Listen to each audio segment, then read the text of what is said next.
Така, се враќаме повторно во студиото, минути за третиот разговор предвиден за денеска.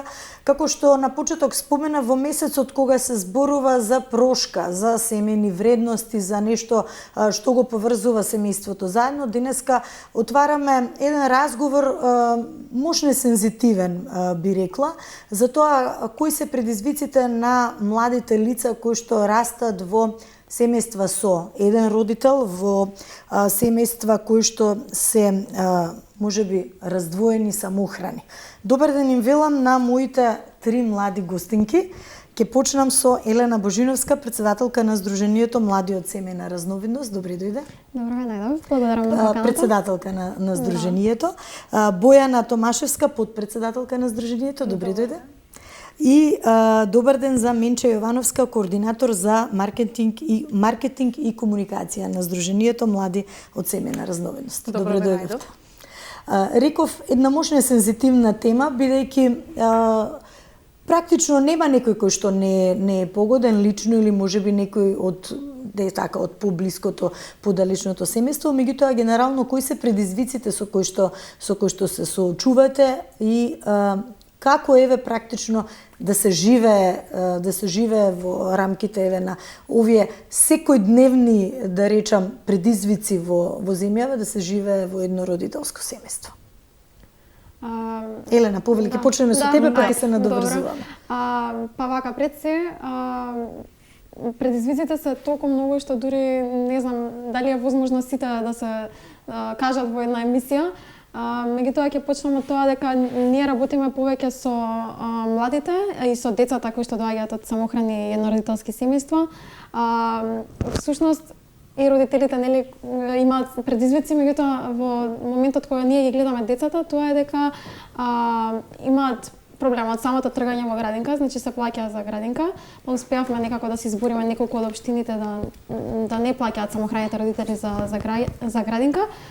Потоа тргаме кон основно училиште каде што имаат превисоки трошоци за хранарина, значи доколку се две деца па е дупло трошок, што е исто така многу голем трошок.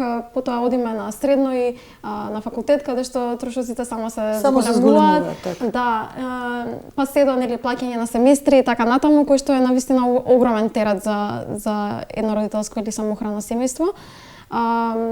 Ние дека најмногу работиме со едукација, со образование, сите степени на образование, затоа можам да кажам повеќе од тој аспект, меѓутоа нормално тука се и финансиските несигурности на тие семејства и деца, исто така емотивните, односно психолошките, губењето на родител, развод на родители може да е навистина стресно за едно дете, кое што уште можеби не го разбира концептот на тоа што му се случува, така да бројни се, но меѓутоа, тука ќе заставам. Да.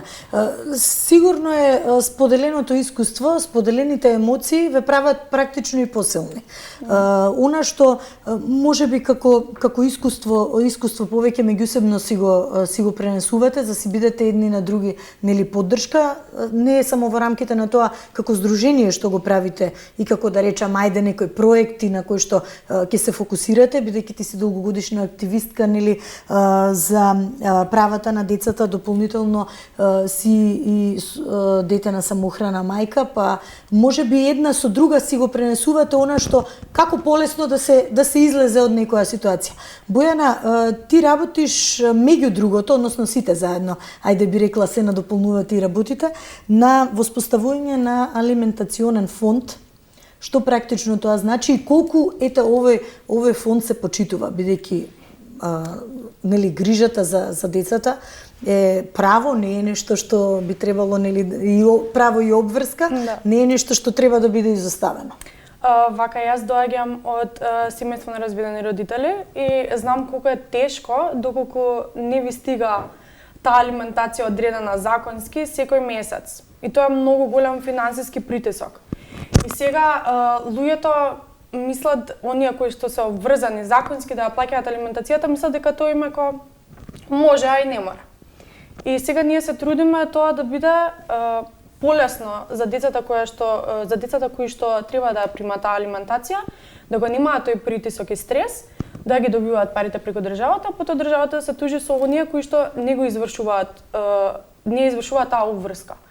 И тука го намалуваме тој стрес, нели многу нормално децата сакаат да си ги планираат парите, на пример за студии, за патување, за секој станати доцнење работи, неизвестност, не можете дополнително нели да ги реализирате планираните. Да, мислам како секој нормален човек кој што има примања, си ги буџетирате парите за да знаете како да завршите овој месец и каде да си ги реалоцирате. И сметаме дека тоа многу би помогнало и е многу лесно воспоставливо. Така да се надеваме дека ќе можеме и ние тука во Македонија тоа да го имплементираме, ние се трудиме за тоа, па ќе видиме. Така, многу е важно секако она што споменат за секоја неисплатена алиментација практично стои приказна дека има некој друг родител кој што мора да се бори сам и дополнително му се мултиплицираат нели и обврските и проблемите да се нели да се завршат сите работи на време, да се покријат трошоците, не значи тука само во делот на образование, нели во делот на облека и во делот на излегување млади личности сте. Морате да нели сите работи што ги носи модерното секојдневие, што ги сакаат младите лица да едноставно да бидат исполнети кај вас. Дали еве можеби тука би ја прашала Менче, дали никогаш ви е тешко да зборувате за некоја семејна ситуација кога сте ставени во ваков? Па, знаете како на почетокот јас и пред да се приклучам во самата организација ми беше тешко затоа што се чувствував дека оваа борба јас ја водам сама. Никогаш немав запознаено луѓе кои доаѓаат од иста категорија на деца како што јас доаѓам од самохрано семејство. И да, ќе го споделив ова со мои блиски пријатели кои немаат поминато низ истото, но не е исто јас да го споделам со Бојана, да го споделам со Елена, кои знаат ни што јас всушност поминувам и знаат што е тоа да се изгуби еден родител. Не може да го разберат, сакаш да кажеш, друго е кога ќе те изслуша, можеби ќе те разбере се, ама не може вистински да долови да се допре низ каква до тој ситуација момент. така. Да, дефинитивно. Така Ние имаме тука една многу поговорка што ја користиме, велиме не можеш да знаеш како му на некој што паднал од кров, се дека ти не паднеш од кров, така и ние. Не можеш да знаеш како е да немаш родител, се дека него имаш веќе. Така да тоа е една од најболните ствари низ кои што еден човек поминува без разлика на кој начин, дали е преку нели смрт или исчезнат или нели едно родителско семејство поради развод. Многу често имаме ситуации каде што без разлика дали е таткото или мајката, во повеќето случаи е таткото, меѓутоа нели се случуваат и двете ситуации, доколку само го напушти семејството, тоа е огромен стрес и терет за едно дете. Но мене ме радува што говорам вака, зборувам со млади личности кои што се многу сериозни за својата возраст и многу зрело ги прифаќаат и ги осознаваат работите, и тоа е можеби многу важно, особено и за вашите врсници или за ваши пријатели, кои што еве на моменти ќе кажете, па дури и членови на семејство, да ќе изслуша, да ќе знае дека ете поминувате низ некоја одредена состојба, но никогаш до крај нема да знаат нели како се пребродува ете таа ситуација. Еве дали има Бојана го спомена тој алиментационен фонд, бидејќи е навистина многу важен за да се завршат нели сите обврски, да се има сигурен прилив кој што и имаат потреба, но и законско право е во крајна линија и на родителот кој што се грижи за детето и на детето кој што треба ете да има се што му е потребно. Дали има долги административни постапки што дополнително пак прават доцнење на таа алиментација? Од гледање на доколку е судска пресуда. Тоа значи дека детето ја добива алиментацијата од кога родителите се разведени, бидејќи малолетно дете. Јас на пример, моите кога се разведува, јас бев веќе полнолетна, и тоа беше со спогодба разрешено, идете на нотар, се договарате за сумата, подпишување. А за мојата сестра која што беше тогаш малолетна, алиментацијата се воспостави преку разводот на моите родители. Ништо тука не треба да се прави. Значи идете во банка, плаќате преку електронско банкарство, плаќате. Тоа е поентата колку родителот сака да ја плати алиментацијата. На пример, процесот за да добиете алиментацијата доколку е во каснење, на пример, многу потежак. Ние имавме ситуација каде што алиментацијата не беше 7 месеци од одстање и треба да идете на нотар, треба да идете на адвокат, треба да чекате да се спроведат тие процеси, па сумата, па како, и па време, зошто. И пари, тоа значи, па да се чека до извршители. Мислам, замислете луѓе кои што им требаат тие пари, немаат пари и сега дополнителни трошоци плаќаат за да стигнат до тие пари. И тоа е дополнителен финансиски напор кој што многу лошо влијае врз децата, а и родителот кој што се грижи за тие деца. Така, поднесовте иницијатива една до Управниот суд за приоритетно и навремено постапување по предмети од социјалните права. Меѓу другото и ова што претходно го говориме со посебен фокус на самохраните родители и еднородителските семејства. Што суштински е клучно во оваа иницијатива? Јас не знам зошто, ако може јас ќе го преземам ова прашање, не знам зошто кога доаѓа до посоцијално ранливи групи, без разлика на која категорија, нашите институции се заземаат право уште побрутални да бидат со нив. Мене тоа навистина не ми е јасно зошто е така и не сметам дека е фер. Меѓутоа, ние поднесовме иницијатива бидејќи видовме дека многу се доцни. Еве, за вакви случаи како со алиментација, лани имало 240 жалби, на пример, од еднородителски од мајки, на пример, или татковци за неплаќање на алиментација. Само 3 затворски казни се изречени. Како е, у која нормална држава е тоа возможно? Јас мислам дека не треба така да биде тоа. Приметивме и според имаше објавено во некоја новина, сега не ми текнува каде точно беше во моментов, меѓутоа имаше објавено дека всушност се забавени овие постапки. Најмногу зошто не се знае.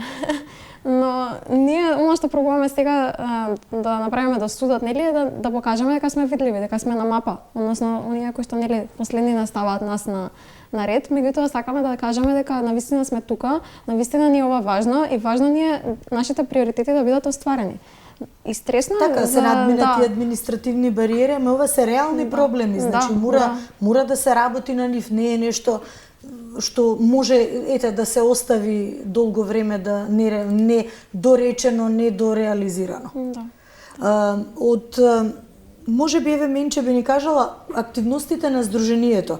Рече интересен е спојот што сите емотивно практично се поврзуваат. Јас ве гледам, влегувате како 3 сестри, комуницирате како со сестра, да се комуницира практично, знаете кој каде, кога, што прави, како напредува, можеби си споделувате, еве можеби и тајни, можеби некогаш и радост, некогаш и тага, но многу е важно кога тие споделени емоции ќе ви бидат утеха, некогаш и рамо за поддршка, за плачење, за смеење. Тоа дефинитивно, со оглед на тоа што веќе сите членови во организацијата, не само Бојана и Елена, јас сите ги сметам и повеќе од семејство, затоа што сепак тие ги знаат моите најтешки моменти од мојот живот, ги имам споделено со нив и знаете како кога цело време комуницираме со нив, сите знаеме кои се наши јаки страни, кои се нашите слаби страни и во однос на активностите така ние си се делиме кога станува збор за организирање на активностите, одлучување кој што треба да прави, но една активност или една иницијатива што би изделила во овој момент е Плати семестар. Плати семестар ни беше хуманитарна кампања за финансиска поддршка на студенти. И голем одзив, мислам. Дефинитивно. Конкретно тоа се работеше за студенти од еднородителски и самохрани семејства и мислам дека преку оваа иницијатива сите се пронајдовме себе си на начин на кој што сите си функциониравме слеано. Секој си имаме своји уникатни вештини и сите си се фокусиравме на тие. Така да дефинитивно тоа ни беше еден голем хайлайт, што би рекла, на нашата организација. Така. Сега, бидејќи ќе мораме да го заокружуваме разговоров, верувам дека голем број на активности ги работите како едно, со заеднички идеи, за да можат да бидат реализирани до крај и да бидат наменети за сите во организацијата, но она што е актуелно, особено последниот период, еве денеска течат и дебатите со универзитетите околу финансиите, знаеме дека потребни се многу финансии за да се да се школува дете, особено кога се работи дека товарот практично паѓа на еден родител и сега тој мора дополнителна грижа, внимание, па и време, енергија и пари да посвети на тоа. Кои се вашите конкретно забелешки околу креирање на едно ново законско решение за законот за високо образование? Па тука би додала јас дека тоа што многу луѓе не го знаат, во Законот за високо образование стоеше до 2017 година дека децата од самохрани еднородителски семејства се ослободени од партиципација. Во овој случај ние со иницијативата која што ја спомнав Плати семестар, всушност ја вршиме работата на државата, со тоа што ние им сплаќаме на студентите за тие да можат да си го продолжат своето образование. Така да, дефинитивно е добро што е ставено во предлог законот за тоа да се врати, но од моја страна забелешка би било дека тоа не треба да биде сведено на тоа за минимална сума на плати или месечни примања да биде, туку ограничено, што да не биде Да. ограничено, да. Еве, ако мора да биде ограничено, нека биде барем до просечната плата. Значи, навистина е многу тешко ако еден родител зима 24.000 динари да даде 12.000 динари тој месец за да го запише своето дете на факултет. Јас сметам дека како ќе преживее до крај на месец. Сакам да прекине тоа измачување на овие родители, кои што некојаш работи и по 2 и по 3 работи, само за да можат да му возможат на своето дете. И трошоците, мислам, примањата на студентите, и за тоа имаме многу голем проблем, од семејна пензија доколку има, не може да работи, например, летна работа студентот. Семејната пензија не е луксус. Тоа е надокнадување на тоа што ти си изгубил родител. Или алиментацијата се едно, нели? Ама и таа е до одредена возраст, а Да, не до ограничено. 26 години, да. Затоа ние сме во преговори, остававме коментари, имавме и средби со Министерството за образование, се со цел да направиме некако да биде тоа подостапно за повеќе студенти, бидејќи ако ние сме покриле само ние 111 студенти, може да замислите колкава е па навистина бројката на луѓе што и не знаат нас, ни па ние ги знаеме нив дека се од таков тип на семејство, и нас би ни значило многу ако е возможно барем да биде до просечната плата, нели, доколку не може комплетно да е ослободена, да биде барем до просечната плата. Така, активности во иднина, накратко, што е она што планирате? Сега имавте одбележување нели на роден ден, на вистина и моја многу драга пријателка ми каже тоа се вика низворени деца, златни деца кои што за среќа ги имаме и се еве да кажам гордост што така зрели, паметни се насочуваат кон нешто што значи вистинска вредност, обштествена вредност. Планови за иднина? Имаме многу, ама еве ќе ви издвојам во најблискина што ќе се случува. Ја спремавме иницијативата за Плати семестар, секако ние ги слушавме и студентите што им треба најмногу, и после школарината беше трошоците за книги. Сега планираме да направиме иницијатива каде што студентите од постарите генерации ќе се ги донесат своите скрипти, книги, било што може повторно да се искористи и да се даде на помладата генерација на студенти од било кој факултет, секој е добро дојден. Например, доколку имаат некои хартиени материјали кои што не можат да се искористат повторно за учење или за било што друго, ќе ги искористиме за правење тапети и ќе го опремиме кризниот центар Надеж. Со комбо. Со комбо, да не заборавам со комбо заедно го правиме, да. Девојки, јас ви благодарам што бевте заедно со нас. Секако сите активности кои што ќе ги имате и во иднина, ќе ги следиме и секогаш ќе бидете драги гости во нашата емисија да зборуваме за вакви позитивни примери како вас кои што размислуваат еден чекор понапред, иако некогаш можеби животот ги носи во некои нели непредвидливи води, меѓутоа одлично пливате и имате навистина амбиција и потенцијал да направите позитивни чекори од кои што ќе бидат пример и за вашите да кажам колеги, пријатели, роднини и така. Имаат вашите родители со што да се гордеат. Ви благодарам. Така, почитувани, јас ви благодарам што бевте заедно со нас, што верувам дека имавме интересни, инспиративни разговори во овие нешто повеќе од час и половина. Секако останете на програмата на телевизија 24 бидејќи за кратко следуваат вестите. Јас ви посакувам пријатен ден.